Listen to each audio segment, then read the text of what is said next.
Bonjour, bienvenue à cet petit commentaire de l'homélie du dimanche dernier de l'Ascension du Seigneur. L'Ascension est une fête importante. C'est d'abord, c'est le Christ qui accomplit, qui arrive au terme de son passage, de son enseignement, il réalise ce qu'il a tout annoncé, ce on a lu aussi dans l'Ancien Testament. Alors on est à l'accomplissement de la promesse. À l'ascension, le Christ retourne auprès du Père et en même temps, on a beau dire que c'est une belle fête, mais ça a été un événement déstabilisant pour les apôtres. Ils ont vécu une connexion, un contact avec lui. Ils ont développé des habitudes pendant 3 ans d'être en présence du Seigneur, d'avoir la possibilité de lui parler directement, questionner directement. Jésus, qu'est-ce que tu penses de ça? Jésus, on ne comprend pas ta parole. Et là arrive l'arrestation de Jésus, sa condamnation, et il meurt sur la croix. Alors là, ils sont complètement déstabilisés, un peu comme si quelqu'un part un projet, puis la personne qui avait l'idée du projet décède. Là, on se dit, le projet tombe à l'eau. Mais c'est pas ce qui se passe, parce que le Christ ressuscite, puis il revient auprès d'eux. Alors là, ils retrouvent la joie, un beau dynamisme, c'est super, le Seigneur est là, on va pouvoir continuer comme avant. Mais non, c'est pas comme avant. Arrive l'ascension. Alors là, il part de nouveau. Et puis là, ils n'ont pas été découragés cette fois-là. Qu'est-ce qui fait qu'ils n'ont pas été découragés? Qu'est-ce qui fait qu'ils se sont pas repliés une fois de plus dans le Cénacle? Parce que le Christ donne l'Esprit Saint. Je vous enverrai, nous dit la première lecture, je vous enverrai une force, l'Esprit Saint, qui viendra sur vous et qui fera de vous mes témoins. Eh bien là, elle est là la clé de chacun d'entre nous comme disciples.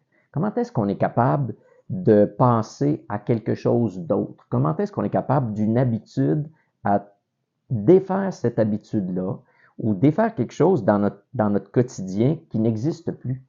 Vous avez à déménager, vous avez perdu votre emploi, vous avez un problème de santé, c'est plus comme avant. C'était le fun, on avait un groupe de prière, oups, le groupe de prière se dissipe pour mille et une raisons. On ne doit pas vivre tout le temps sur le passé puis de vouloir le perpétuer. On a la force de l'Esprit Saint, nous autres, comme chrétiens. Et c'est ça qui nous aide à aller de l'avant. C'est ça qui nous aide à témoigner.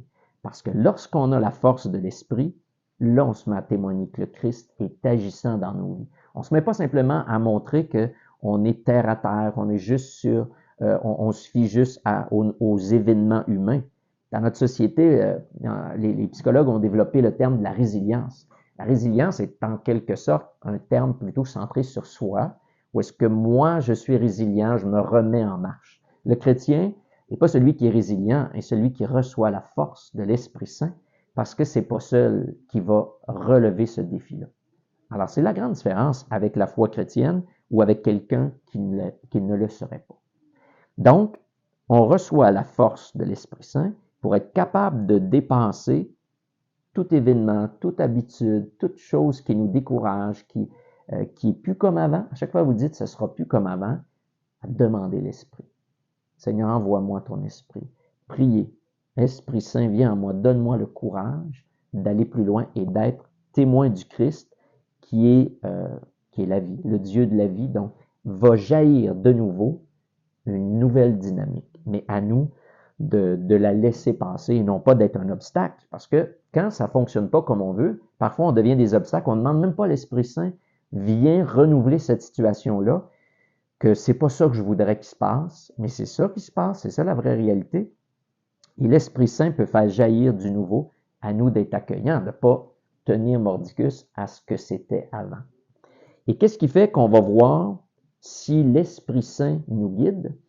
Avec l'équipe, on a pensé à un texte qui nous est monté en tête, dont on s'aperçoit qu'il sera lu dimanche prochain à la Pentecôte. C'est le texte de Galates 5, où Saint Paul nomme les fruits de l'Esprit. Vous voulez savoir si vous vous laissez transformer par l'Esprit Saint ou si vous êtes encore pris dans vos vieilles habitudes?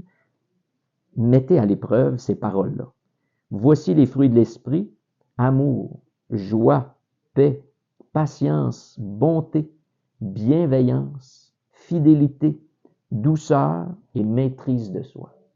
Si il y en a là-dedans que vous ne vivez pas, vous n'êtes plus dans la bonté, vous n'êtes plus dans la bienveillance envers les autres, votre idée, vous pensez qu'elle est tellement bonne qu'il faut la garder, puis vous perdez la maîtrise de vous-même, vous engueulez tout le monde pour votre idée, ben vous n'êtes pas sur la gouverne de l'Esprit Saint. Il y a une conversion à ce moment-là qui est demandée à chacun d'entre nous et de revenir à la parole du Seigneur. Seigneur, on a confiance, tu as dit que tu nous donnais ton esprit et c'est la force dont on a besoin. Alors demandons cette semaine qu'on se réajuste, qu'on regarde, qu'on réexamine notre vie, toujours à la parole de Dieu, pour être capable de voir qu'est-ce qui serait à transformer, quels sont les endroits de ma vie qui ont besoin d'être revisités à nouveau par la force de l'Esprit Saint. Bonne semaine à vous.